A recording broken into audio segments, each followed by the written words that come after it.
The views, opinions, and representations expressed on the Night Dreams Talk Radio Network and its website are those of the hosts, guests, and participants, and are not necessarily those of or endorsed by the network, its affiliated stations and broadcasts, the management, other hosts, or advertisers of the network. The shows found on the Night Dreams Talk Radio Network can, but do not necessarily, promote any particular lifestyle, belief, religion, political affiliation, or other personal practice. These shows are for entertainment purposes only, and are not intended to treat, diagnose, and or claim any cure of disease or condition, or give any medical or legal advice. You're listening to my friend Gary Anderson on Night Dreams Talk Radio, the best in paranormal radio. Well, I hope everybody had, a happy new year, and I wish everybody out there a great new year. I still think I don't have any good news tonight. I'm not even going to really talk about the news. We got the tariffs going on. We got the head admiral of the Chinese Navy saying that they want to sink a couple of our carriers to show a point. The stock market is up and down at the wall.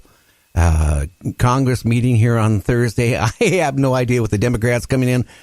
It's nothing really to talk about in the news. And remember, the news, according to our president, is all fake. So everything you hear, don't believe a single word. Well, tonight we got Ronald Farnham on for a second night in a row. No, we're not going to talk about what we talked about last night about, UFOs and conspiracy and FEMA and all that stuff. We're going to be talking about a movie he made, Hollywood and Vine. We're going to get involved.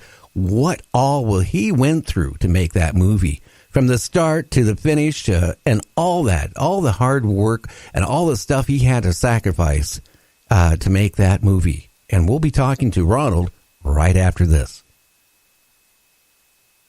You can advertise your business on Night Dreams Talk Radio, and you will be heard worldwide.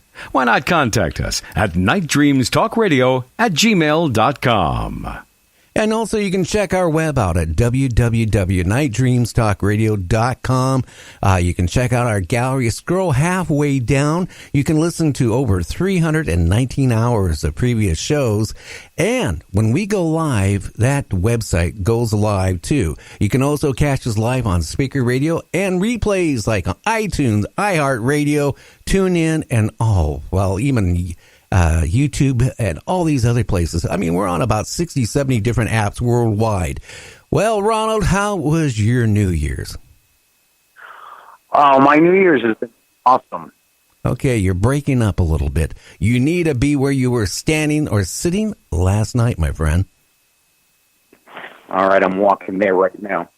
Okay, we know that's a hot spot, right, with your cell phone. Now, remember everything you say, Ronald. FEMA and all these government agencies are going to listen to you. You're going to be on their blacklist. I hope so. Me I'm too. waiting for someone to come to my door so I can convince them that they're wrong about everything. Well, I'd just like to get on anybody's list. I don't even get on Santa Claus's nice list. I don't get on anybody's list for going to parties or anything. Nobody invites me anywhere. So, it'd be kind of nice to be invited and check out a FEMA camp for a weekend. Yeah, just make sure you bring some wire clippers with you. Well, they better be big ones. I don't think the ones I use for my studio would work. So, tell everybody who you are. I know you at one point, you worked for the DOD for quite a few years. You got disgusted with it. You kind of were getting so to a point, if I remember right, you were getting tired of what your job did, the stress and all the stuff you were learning, and you kind of wanted out, and you started getting into one of your passions, like what, acting and being a comedian and all that stuff? And don't tell me you dropped out on me. Nah, we lost him. Well, you better call back. So hopefully we get a phone call here right back from him. That is kind of interesting. But, that's one thing, too. He worked for the DOD for quite a long time.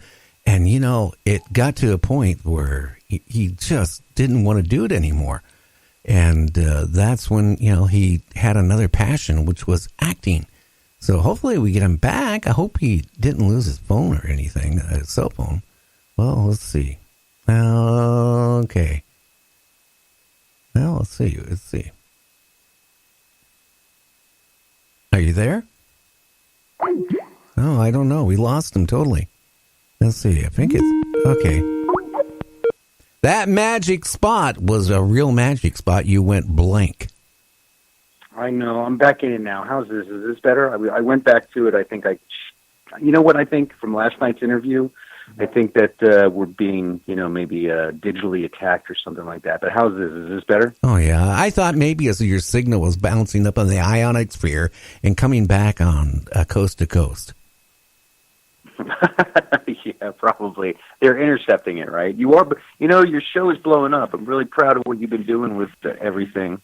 And, we were talking about some of the numbers and the audiences all over the world, and it's exciting. I'm so glad you're doing what you're doing, really. Yeah, and I appreciate you having me on the show. I was really shocked today to find out we had 3 people listening. No, it's funny. With all the downloads on all the apps, the play on demand and then the live people, listening, and it's still growing, because the time difference, and that's another thing too. During the day, I'm not in my studio and I have Skype turned off, but when I come here, I get like 50 to 60 phone calls I missed from all over the world because they think my show is live when they hear it.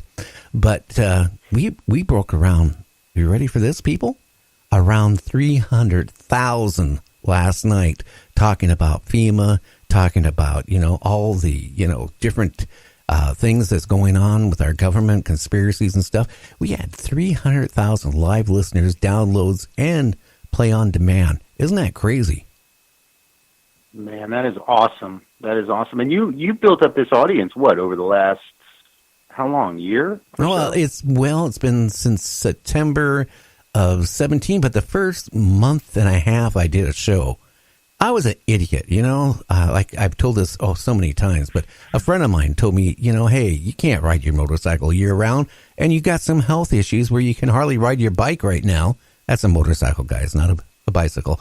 And he said, right. Why don't you, get back into radio?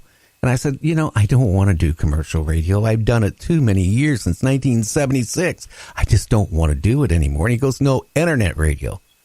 And I thought about it, and I told Art, you know what, I am going to do it if you give me a little help. And he gave me a lot of help of what type of equipment. And there was times I was trying to hook up, this red wire to this green wire, red to red, I should say. And I had to call him up for his advice on stuff. But you know what? He told me my first choice of calling a radio show Motorcycle Talk. Because I was into motorcycles all my life. I figured, hey, it's going to be a big audience of listeners, right? 15 right. people at the very most listened. I told Art, I said, no, I'm done. I don't want to do any more radio. That's it. 15 people. He goes, well, you done playing your game? And I go, what do you mean? Who is going to listen to a show called Motorcycle Talk? You want to be into the paranormal. And that's what I did. I made the change. And it was hard because the first couple months, I've been off of radio for a few years. It took me a while to get comfortable with it. It's different than doing commercial radio. Everything I do is myself. So I don't have somebody sitting, on the other side of the window doing all the buttons for me and doing all this stuff. I screwed up a lot. But the funny thing is, the last 4 or 5 months has been clicking, and the last couple months it's really been clicking, and now it's hot. Yeah, I've seen some of your live videos, too, when you're going live on Facebook, and you really built yourself a nice studio there, I guess, with the different equipment that you've been putting in, and, you're set for a while now. You can do this show for 20 years. Well, it was funny. I just kept buying stuff, and then when Art passed on, I kind of went, in a depression, and I just like tinkering with stuff. So I started buying more equipment. And for the people, what they can see right now on this table, I got a duplicate table. It's identical right over there. So I got a complete backup. And I got a total of 6 servers. I'm running 8 computers. And you know what? It was all for a reason. And, it hit me back about a month ago. Gary, you need to create a network. Bring other people on that, want to be heard on your network in the paranormal. And I got a bunch of people on right now that starting all this week. I mean, we got everything from the paranormal lawyer. We got Eric Cooper, who runs a show on Sundays Sunday mornings from 12 to 2 o'clock in the morning, or Saturday morning. I don't know how you look at it. And he does a show in the paranormal, and they take a topic or two topics each week, like a round table. And it's him and a few other people, a scientist, Michael's on there, Michael Hall, by the way. And they just take a subject and they toss it back and forth and talk about it. Great show. He has a good audience. I have James on here.